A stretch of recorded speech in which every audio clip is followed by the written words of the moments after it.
पिछले लेसन में मैंने आपको 3 तरह के ट्रांसफॉर्मेशन बताए। लोकेशन कैसे चेंज करनी है और रोटेशन कैसे करना है और स्केलिंग कैसे करनी है, और उसको चेंज करते हुए एंड पैनल में हम यह भी देख सकते हैं कि कौन सी एक्सिस पर हम चेंजेस कर रहे हैं। और लास्ट में मैंने आपको ये बताया कि रोटेशन करने में और स्केलिंग करने में डिफ़िकल्टी तो सभी को होती है। जो ट्रिक्स मैंने आपके साथ शेयर की उसमें मैंने आपको ये बताया कि इमेजिनरी लाइन बना के हम रोटेशन और स्केलिंग बड़ी ही आसानी से कर सकते हैं। ये लेसन मैंने पूरा का पूरा गिज़मोज़ के लिए ही डेडिकेट किया है। इस लेसन में मैं एग्जाम्पल के साथ गिज़मोज़ की इम्पोर्टेंस बताऊंगा और ये भी बताऊंगा कि ओवरलेज क्या चीज़ होती है और उसका यूज़ क्या है। ये बात बिल्कुल सच है कि मैंने आपसे रिक्वेस्ट की है कि जितना ज़्यादा हो सके उतना शॉर्टकट ही यूज़ करना। ये बात भी सच है कि मैंने आपसे बोला है लोकेशन, रोटेशन और स्केल चेंज करते वक्त चाहे जो हो जाए किसी भी एक एक्सिस में ही करना। लेकिन exception are everywhere, meaning which कई ऐसी सिचुएशन आती हैं जहां पर शॉर्टकट यूज़ करने पर ज़्यादा फ़ायदा गिज़मोज़ को यूज़ करके पा सकते हैं। यानी कि अब जैसे इस बंदर को मुझे बाई एक्सिस पर मूव करना है तो मैं क्या करूँगा, अपने उन 4 स्टेप्स को फॉलो करूँगा। स्टेप 1 बंदर को सिलेक्ट किया, स्टेप 2 कीबोर्ड से जी दबाया, स्टेप 3 क्योंकि बाई एक्सिस पे मूव करना है तो कीबोर्ड से बाई दबाया, स्टेप 4 माउस को हिलाया है। लेकिन यही काम मुझे और ज़्यादा आसानी से या यूँ कह लो कि गिज़मोज़ से करना हो तो सबसे पहले मैं बंदर को सिलेक्ट करूँगा, फिर इस माउस वाले गिज़मोज़ को एक्टिवेट करूँगा और फिर बाई एक्सिस को यानी कि ग्रीन वाले एरो को लेफ़्ट क्लिक से दबा के रखूँगा और अपने माउस को मूव करूँगा। अब ध्यान से देखो क्या हो रहा है।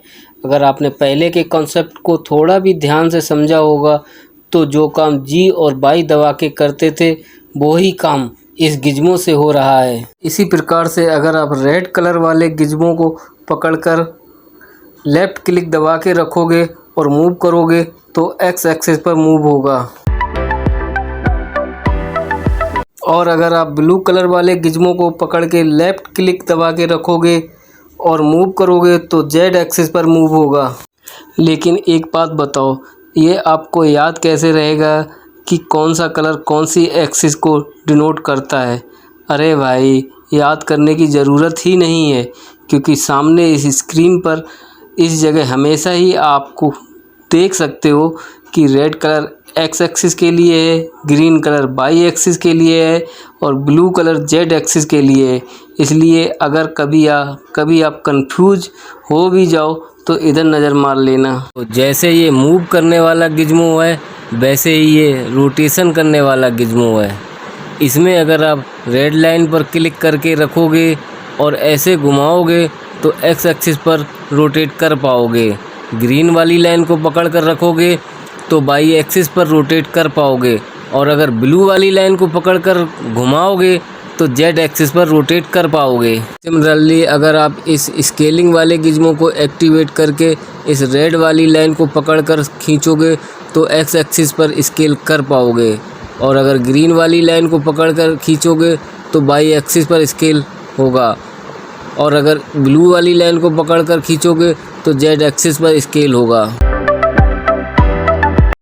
अब ये जो 4th वाला गिज़मो है एक्चुअली में मैसअप है। इसमें आपको लोकेशन के गिज़मो, रोटेशन के गिज़मो और स्केलिंग के गिज़मो यानी कि तीनों ही गिज़मो देखने को मिलते हैं। अपनी अपनी नीड के हिसाब से इनको आप कुछ इस तरह से यूज़ कर सकते हो।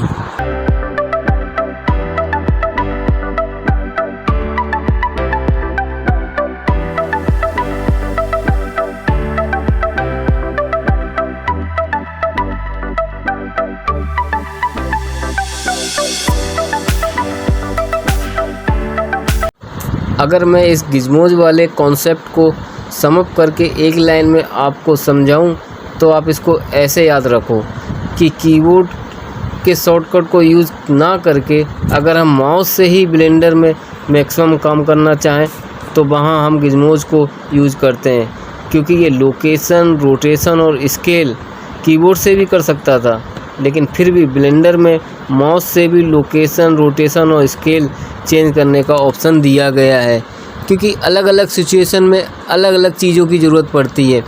किसी सिचुएशन में हम कीबोर्ड शॉर्टकट यूज़ करेंगे, तो किसी सिचुएशन में हम माउस से गिज़मोज़ को यूज़ करेंगे।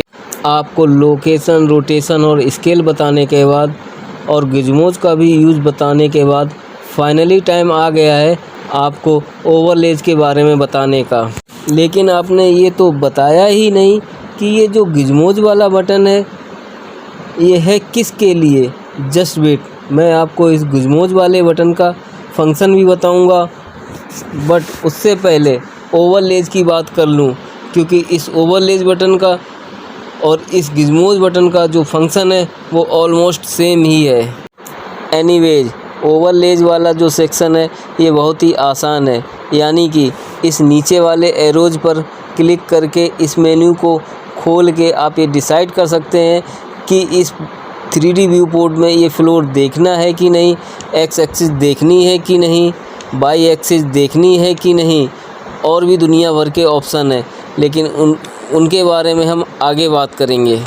एक सिचुएशन इमेजिन करो, आपने जब अपने दोस्तों को इस AL 3D movie maker course सीखने के बारे में बताया था कि मैं आपको मस्त 3D मॉडल बनाकर दिखाऊंगा।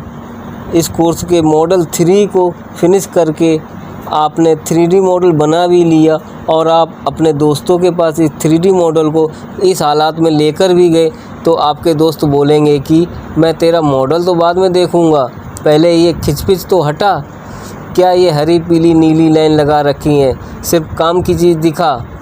तो उस दिन आप मुझे याद करोगे और सोचोगे कि मैंने बताया था कि इस बटन पर क्लिक कर दूं तो सारे गिज़मोज़ छुप जाएंगे, और इस बटन पर क्लिक कर दूं तो सारे ओवरलेज छुप जाएंगे, और आप अपने दोस्तों को इस 3D व्यू पोर्ट में वो चीज़ दिखा पाओगे जो काम की है, जो आपने अपनी मेहनत से क्रिएट की है, और वो है आपका ये 3D मॉडल।